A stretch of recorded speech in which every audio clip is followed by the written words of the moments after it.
You might be like, well, what's domestic violence? Why did you choose this?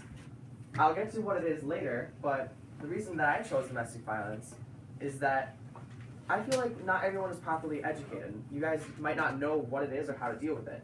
And I think that's a problem. So I'm here to help you guys and answer your questions. And speaking of questions, if there's any question at any time, please raise your hand. I'll do my best to make sure you guys understand. All right? Ready to go? Are we ready to go? Yeah! All right, so Domestic Violence by Nate Plym. What is domestic violence? Does anybody know? Anyone get a guess? Right here in front. It's like yelling Mm-hmm. Any other guesses? Okay. Fighting with your parents that you don't want to hear about, like you go hide in the closet. Maybe. One more. Or maybe you just go downstairs. It's an argument which involves stuff to be broken. Maybe. Domestic violence is any kind of abuse that occurs in the home. One is to treat someone or something badly. This could be physical, mental, or verbal. Have we talked about bullying in here? Like, have we had talks about bullying? Domestic violence is kind of like bullying, but at home. A lot of people think that it occurs between a husband and wife, but not always. Anyone can be affected, all right? Kids, aunts, uncles, grandmas, grandpas, anyone in the family or in that home, even your friends might be saying with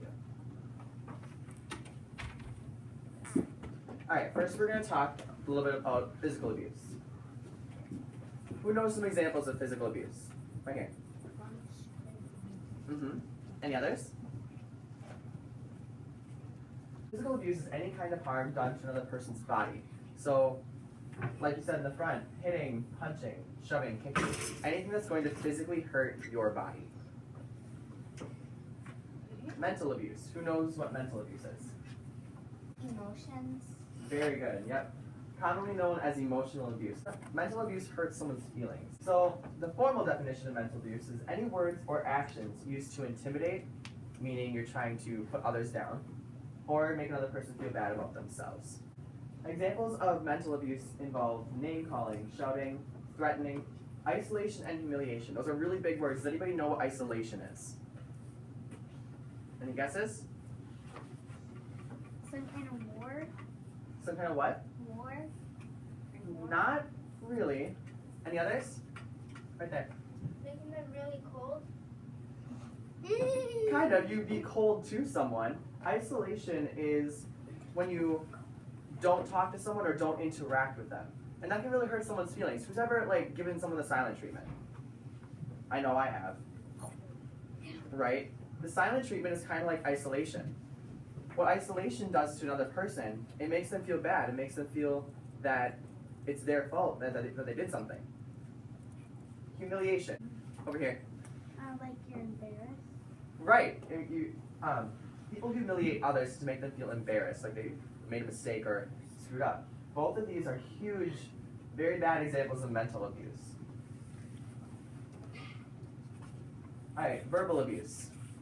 Any guesses? Using words. Yep.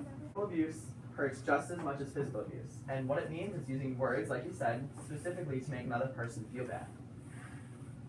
Examples of this, again with mental abuse, include name-calling, spreading rumors, lying, and ignoring. Ignoring goes along with isolation. Again, ignoring someone might make them feel bad, like they did something wrong. Now, I talked a lot about what domestic violence is and the different types, but now we're going to talk about why does it happen. Does anybody know why someone might abuse someone else in their home? Right in front. They could be mad. Any other guesses? Yeah. Right in front. Like, you could get really mad at someone, then you could just keep arguing with them and stuff. You accidentally hurt them on accident. Yep. Alright, one more. You just don't like them. Maybe. We hope not, but that could definitely be a reason. So, yeah, I know it's kind of sad. some people feel the need to maintain an image. Does anybody know what that might mean? Nate? They like cry or pout or. Maybe they want to like make other people feel that way. Any others? There's people in the world who think that they need to be in control, to stay in power, and they feel that the only way to do that is to abuse someone in their home, to make sure that they stay on the top. Like I said, say a husband and wife just got married, and the only way that the husband feels like he can be a real man is by making sure his wife listens to him, whether that means he yells at her, he beats her, he threatens her. All right? That's maintaining an image. Again, to be in control. Now we know why it happens. We know some of the reasons why. But why do people let it happen? A little fun. So a lot of people who are in these situations, they feel helpless, like they have no one to talk to, or they can't do anything about it. That is false. There is always, always someone to talk to. Do you have a question? They don't know where to go really. Mm-hmm. You could talk to your mom or something. Right. You can talk to any trusted adult. That is the, I'm going to talk about this later, but that is the most important thing, is talking to someone. We, like as peers and adults, we can't help unless we know about it. And the only way for us to know about it is if we talk about it. So, some people rely on the person doing the abusing. Especially for you guys as children, we rely on mom and dad or parent or guardian to give us food, give us shelter, give us a place to stay. That's why they feel like they can't do anything about it. Again, that's wrong. You can totally do something about it. If you're not feeling safe, you need to tell someone.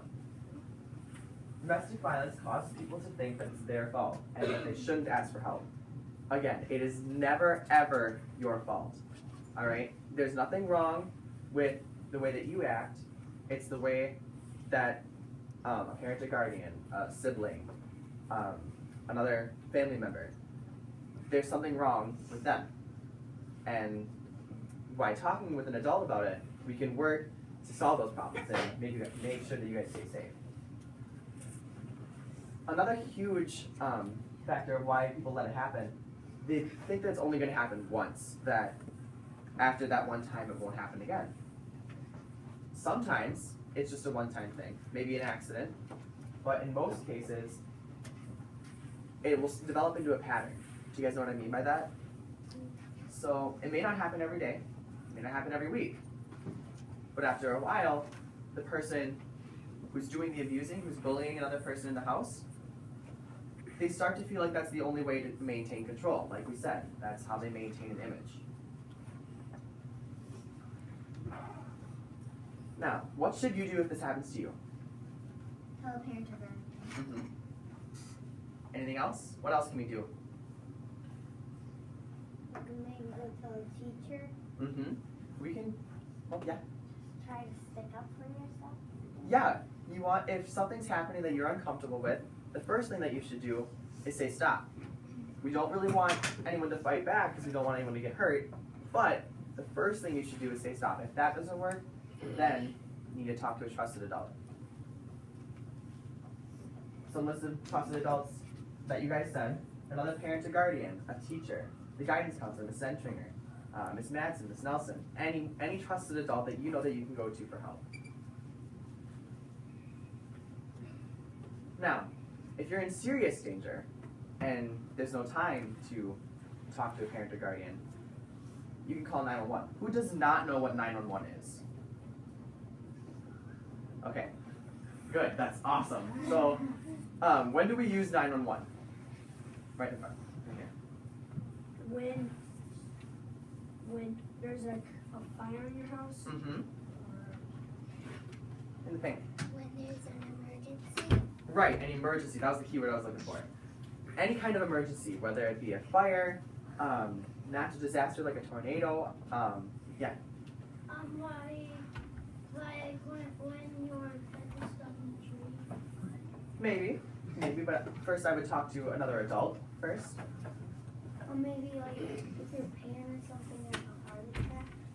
Definitely, if you need like medical help, you definitely want to call 911 right away. If somebody breaks into it. These are all great examples.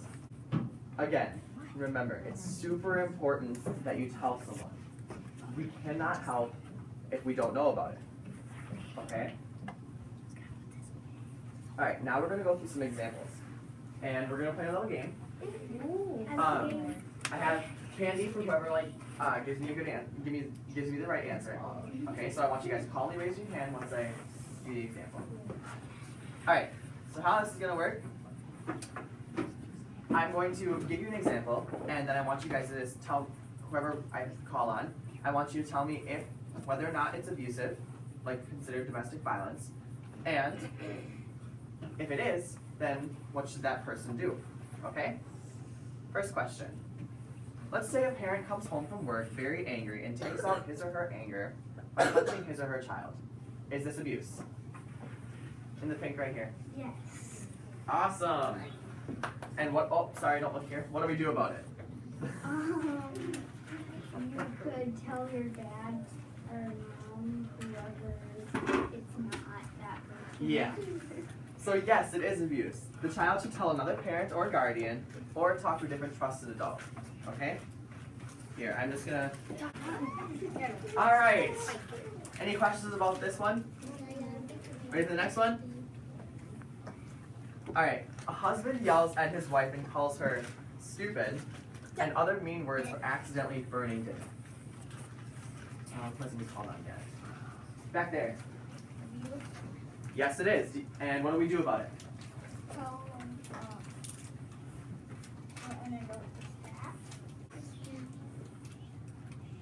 Yes, exactly. The wife should first tell the husband to stop, and if that doesn't work and it keeps happening, then maybe if it escalates and gets worse and worse, then maybe she can get out of the house and talk to a friend, another trusted adult that she trusts. All right, here, I'm going to just question it here. Okay. Any questions? Okay. Number 3. So parents isolate their child for not eating his or her vegetables and don't talk to them for a whole day. Is this abuse? Yes. And what do we do about it? Perfect. So yes, the child needs to talk to a different trusted adult about what happened. And like I said earlier, if you tell an adult, they can help the abuser realize what's going on and realize that it's wrong. Awesome job. Alright, so I have a couple more examples on my piece of paper for you guys. They're not on the board, sorry about that. Alright, so let's say that, can I use someone as an example? Right here. So let's say he doesn't do his homework, alright? And his mom comes home and sees that he has a bad grade. So mom decides to take away TV for one night. Is this abuse? Let's see who has something called on. Right there. No. And why not? Because that's not like hitting somebody. Or like torturing them. Not necessarily torturing, but yeah, it's just, what I call it is it's an appropriate consequence. You know, if we do something wrong, there's going to be some sort of a punishment. While this is not, taking away TV isn't meant for the child to feel hurt, it's so the child learns that you have to do your homework, right? Alright, awesome. Now, here's my last example. So, wait till I read the question, guys. So say you and your siblings get in an argument, okay? And you're going at it, not necessarily hitting, but maybe just arguing, and your parents decide to ground you both. Is this abuse? A lot of hands. Right in the back. No. And why not? It's just like an argument. While arguments can be serious, again, by grounding them, it shows them that it's a... Go ahead. That it's not like So they can learn not to argue with each other and like. Right, they learn to respect each other, they learn to get along. Awesome. Okay. Alright. So again, both of those last situations, they're not considered abuse, they're considered appropriate consequence. Does everyone know what a consequence is? Right in the back with the neon. Yeah. What was the question again? Do you know what a consequence is? It means that it's a punishment. Mm-hmm. Appropriate punishment. Alright, awesome job, you guys. So then here I have my sources. Are there any other questions that I haven't talked about? Anything that you guys want to ask me? Everyone gets it? Well, Carson, you had a good question. He had a good question. He was what was the abuser? Was that the word we were using before? What's an abuser again? An abuser is someone who treats someone or something badly. A little bit of an argument that you have with your sister. What could it be? It's a fine line. You have to. Right, and that's why we want to talk about it. You know, if you feel like something bad is happening, the only way for us to know about it is to talk. Okay? And then we, like, as a peer and as an adult, we can help you work through those problems and decide what to do about them. Any other awesome questions? Like really hard. Right here. How else could abuse start? How else could it start? Like examples of like why it happens? Yeah. Well, people they can get angry over little things, you know, and this can escalate and eventually turn into abuse. It doesn't always happen that way, but so say I went home and my brother was using the TV and I wanted to use the TV really bad. Okay, so in the appropriate way to handle the situations, we would talk it out, you know, and we wouldn't fight about it. But say this always happens and then we start to get in fights every day and we start to always be arguing, that can eventually lead up to abuse. You know what I mean? It's repetitive actions, bad behavior that eventually turns into domestic violence. Did that answer your question? Good question. Any others? Good job. Thank you so much, you guys, for having me. I really enjoyed this, and I hope you guys have an awesome rest of your day.